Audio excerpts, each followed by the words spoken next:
Alrighty, what's going on everybody? Welcome back to another video. For those of you who don't know, I used to do Q&As every Sunday, and I thought, you know what, today's Sunday, why not bring it back? So, while this is not the official Sunday night Q&A, this is gonna be the 100,000 subscriber Q&A. So, let's get to it. But before we get to the Q&A, I just kinda wanna let you guys know what I have going for the future, what I wanna do in the next few weeks, months, and years. Just so you guys know, I used to do these Sunday night Q&As, all unedited, unscripted, and everything like that. So I'm gonna try to keep this as raw as possible. Just a huge thing for me to be right now at 100,000 subscribers. I'm like, holy shit, I've never thought I'd be here. And I already went into it in another video and I won't go into it again. But I just kind of wanted to take some time to kind of talk about where I want to be at and where I'm at now currently with my channel, goals and everything like that. And you guys saw obviously that I did hit the 100,000 subscriber mark and everything. And that's huge for me. Now cycling, fitness, YouTube, everything, that's pretty much what my channel is about. Food, of course. But really guys, I have a lot of goals planned for the next year just coming up. I've gone through some pretty big changes over the course of the past few months. Good changes, bad changes, a lot of different stuff's happened and I haven't really revealed it on my channel. Maybe I will in a few months really, or if I ever will. I don't know. It's just gonna depend on if I want to reveal it or not, or just talk about it. But certain things you just talk about on YouTube and certain things you don't talk about on YouTube. Moving along from that, I've also put on some weight over the past few months, which has been good for me. I've really realized a lot about myself, about my own training, about my own just way of doing things. And it's also been great, but I've also gotten a lot hungrier as well. So that being said, I'm probably gonna do some more food stuff as well. But guys, just to be completely honest, I don't wanna be disappointing or anything like that. This is all not sustainable. It's not something I can do for the rest of my life. So that's my main goal, is to not make my channel food specific, doing all these crazy calorie challenges, all these food challenges. I wanna do some other stuff too. I've tried to mix it all together and I'm just looking back on my past videos right now from like the past few months and I just don't want it to be about that. I want it to be quality over quantity. So I'm not gonna be putting out as many videos, but I'm gonna be putting more time and effort into them, and that's huge for me. YouTube takes a lot of work, guys. I can't tell you guys how many hours and hours and hours and hours of time I put into my videos in the past. And to be quite honest, it's taken a lot away from me, but it's also given me so much as well. I always like to say, guys, I wouldn't do this if I didn't love it and if it wasn't my passion. So what can you guys expect from me? Well, you guys are just gonna have to stay tuned and find out. Now I'm not gonna ramble on any longer. Let's get to the Q&A. I'll see you guys in the gym. Have you never had your body told you stop when you did a challenge?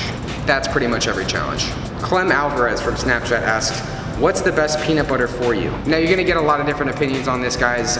My personal preference really is making it myself. Now I've posted a lot of different recipes before, but you guys can actually find that making your own peanut butter is gonna be more cost effective and sometimes can even taste better.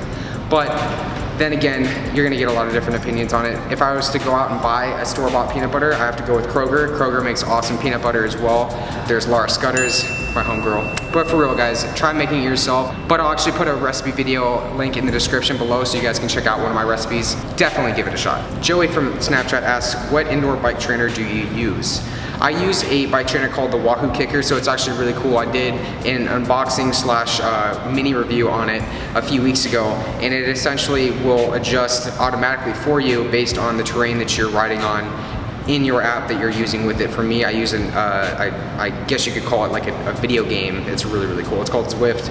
So I can be in the middle of the fucking French Alps riding a bike, while I'm not actually in the French Alps riding a bike, I'm at home on a trainer, and so it'll simulate the gradient of the hill that you're on and adjust it for you on the trainer, so it's really cool. Don't know who said this one to me, but when you reach a sub goal, will you ever do something relate to fitness instead of food challenges?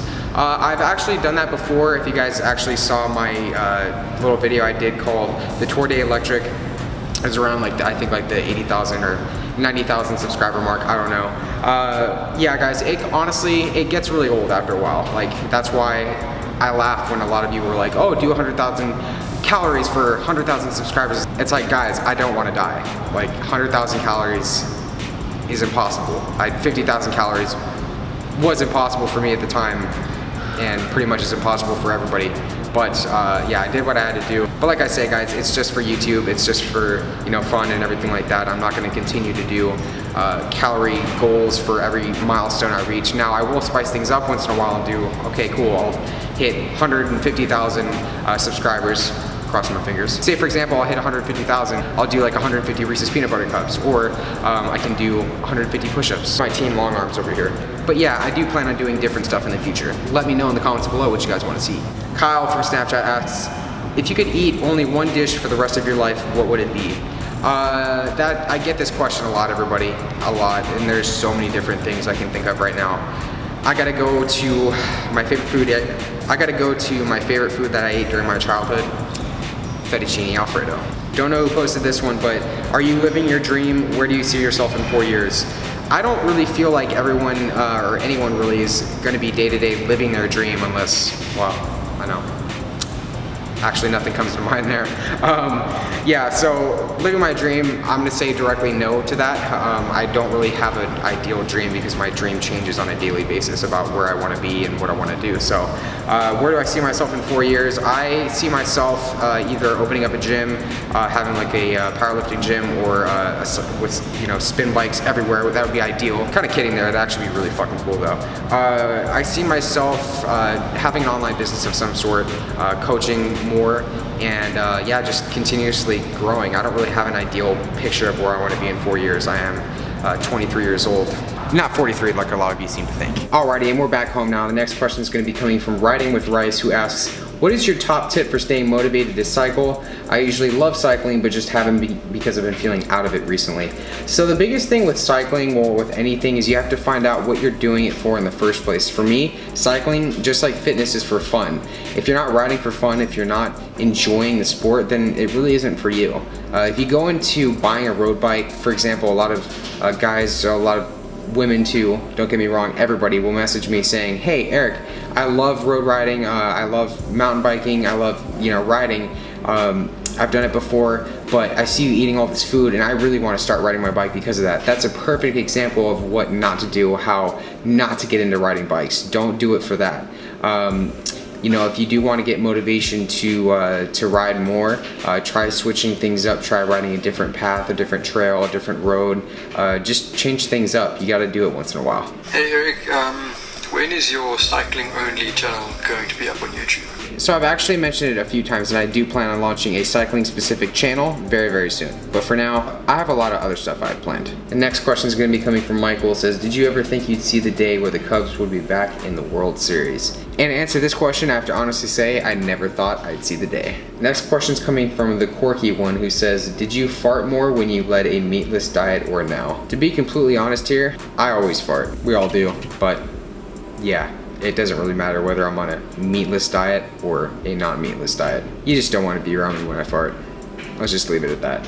And alrighty everybody, that's been the 100,000 subscriber Q&A. I really appreciate you guys taking the time out of your day to watch this video. If you haven't already, definitely hit that like button, give it a thumbs up. Feel free to follow me again on my social media, Facebook, Snapchat, Twitter, Instagram. You know the drill. Thanks again for watching the video, guys, and go ride a bike. And eat some cake too. Vegeta, what does the scouter say about his power level? It's over 9,000! What, 9,000?